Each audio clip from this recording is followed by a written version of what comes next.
Skúste uhádnuť, čo dnes asi budeme točiť.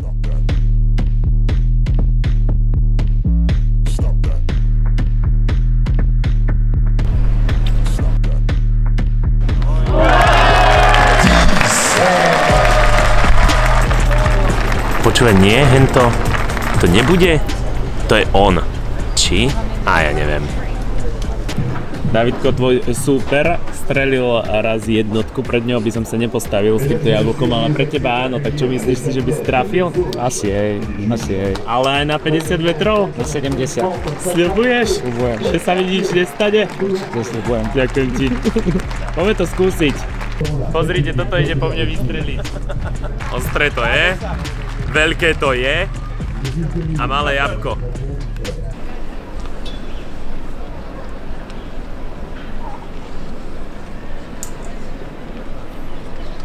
David, skús ma netrafiť.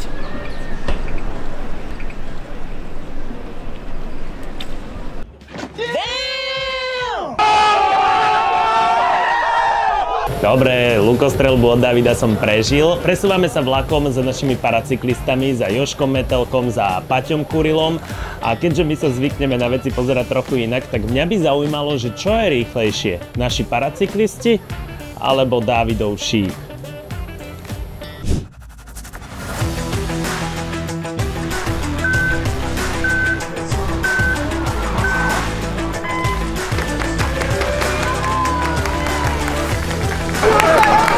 Kámo, to musí byť on.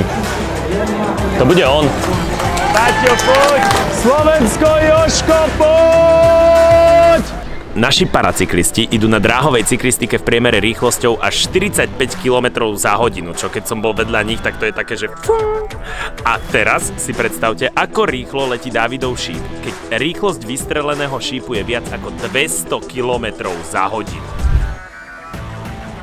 Ich revírom je cyklodráha. Ich tempo je také, že naši paracyklisti Jožko a Paťo, ďakujeme vám, ďakujeme aj našemu paralukostrelcovi Dávidovi, super výkony. Ja sa volám Tibor, teším sa na vás pri ďalšom vlogu. A viete, ako som mal stále pocit, že na tých tribúnach niekoho vidím. Viete, kto to bol? To bol náš pán prezident. Čo by sme to boli za vlog, keď by sme ho teraz nevyspovedali? Čo to bliká, ako som vravel so všetkou vážnosťou, prichádza teda aj pán prezident. Áno, krúžik treba podľa mňa krúžkovať, že to už má medailu. Tá zlatú, ten zlatú, vieš. Aj pre všetkých môžeme zakúsiť. Takmer všetkých pomaly už, lebo presne tak je to. Skvelé, dobre sa im darí. Aké sú dojmy aktuálne z Paralympiády? No, musím povedať, že nemôže byť krajší pocit pre prezidenta prísť pozbudiť našich paraolympionikov vtedy, keď dokonca už máme celkom veľkú zbierku zlatých, strieborných medailí, kedy sme 21. krajina spomedzi všetkých zúčastnených a to ešte nie je koniec.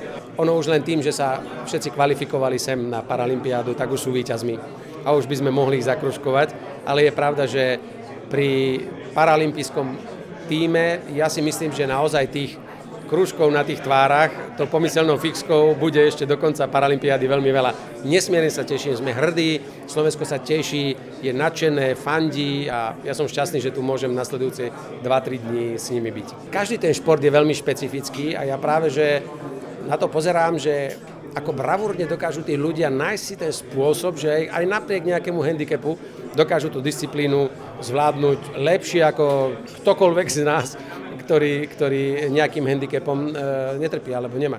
Takže naozaj Slovensko je za nimi, je na nich hrdé, ja im držím palce, posielam im obrovské množstvo energie a naozaj sa nesmierne teším, keď po príchode domov sa budeme môcť s nimi zase tak, ako sa patrí, oficiálne zvítať a poďakovať im, ako vzorne reprezentujú Slovensko, akú úžasnú reklamu našej vlasti robia.